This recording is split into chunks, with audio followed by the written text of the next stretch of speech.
बहुत जोर से बुला क्यों बाबू ई कौन रे? बाप रे बाप कितना बसाता रे? कहाँ रे? कहाँ से घर में घुस जाता है? बहुत जोर से भूख लागल तो नहीं कुछ खाए के लिए तार बाप के माँ के थैली में अटकाई जा। भाग ऐसे साहब एकदम। अरे भूख जो दूसरा घर देख भाग ऐसे। भूख लागल बता नहीं साल बस हो जाता न होइला नहीं। तनी से खाने ना मनबो ना मनबो। भूख लागल बटे दे डंडा दे ले डंडा तो बहुत जोर से एकदम बदतमीज बने चढ़ा लाता दे पर चल पीछे डंडा होने वाला भाग ऐसे बाप रे बाप कहाँ से चले पागल सागल कहाँ से रे? दरवाजा क्या खोल के छोड़ रहे थे? खुले रहला तो भगाई होने।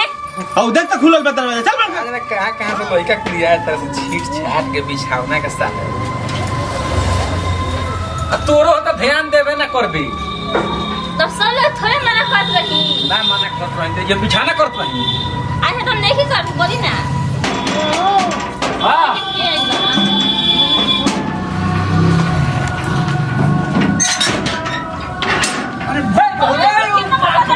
निकालो ना। कहाँ से आ गइल कितना बसाता है निकालो ना। रे तोरा कितना दिन नहीं लगी भाग इस भूख लगा मत हे खान ओ मामा निकालो रे। जो बाप रे बाप और बसाता रे कितना बसाता? तनी से खाने अरे हट भाग से खाई घर बैठ जा जल्दी ये का नाम रख हेगा तू सब तू भाग से दे तो कितना बसाता? भगाई जल्दी भगाई जल्दी रे। बाप रे बाप रे बाप। हे नहीं बाप रे बाप कहाँ से बाहर का बाहर घर में ढूंढे तरह से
ये भैया होय देख बहू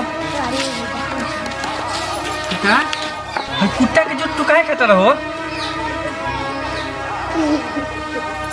भूख लागल होला कुछ खाता नहीं काका तार लइका देखो लो का हमार दूगो को बेटा बड़ा सा दूदू को पतो बड़ा सा लेकिन का करबा बाबू दोनों पतो के चलते हमार दोनों बेटा हमरा के धक्का मार के घर से निकाल देले बड़सन पापी पेट खातिर हम भीख मांगतन लेकिन लोग गांव में भी हमरा के पागल समझ के हमरा के भीख तक भी नहीं के देत हम गांव से निराश होके आवत रहनी तब तक रास्ता में देखा तनी कि कुकुर खाना खाता रसन तब बाबू पापी पेट के सवाल भूख लागो रहला कुकुर के हटा के हम खाना खाते नहीं बाबू ए काका एगो रवा से बात कही कहा बाबू काका हमनी के बाबूजी बचपने में मर गइलन रउआ हमनी के घरे चली ना बाबू ना यहाँ के ठीक कहता नहीं हमने के घर चली ना बाबूजी। हाँ बाबूजी ए भैया तू कुछ कह ना जी चले हमने के घर है हमने के बाबूजी के कमी महसूस ना हो चलो तो बाबूजी रउआ हमनी के घरे चली।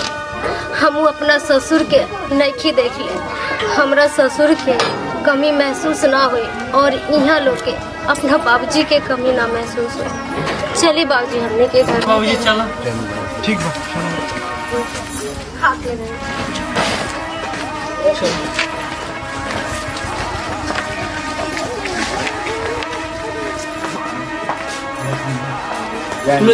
तुम लोग जा लो, कपड़ा लिया लो बाबूजी खातिर, हमके नहवा देते हैं जा। सब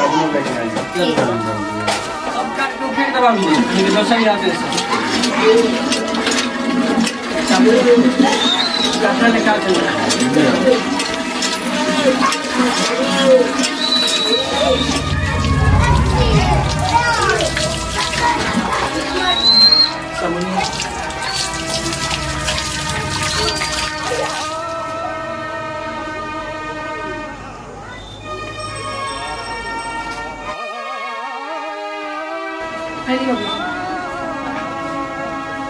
बाबूजी चली खाना खा ली। हाँ बाबूजी चली खा ले। बढ़िया भाई लोग के प्रणाम। प्रणाम भैया। भाई लोग देख लो कि हमनी के वीडियो बनावल गईला कि देखी घर से पतो आ बेटा कैसे घर से निकाल देता लोग गार्जियन के आ उ दर दर के ठोकर खाता लोग।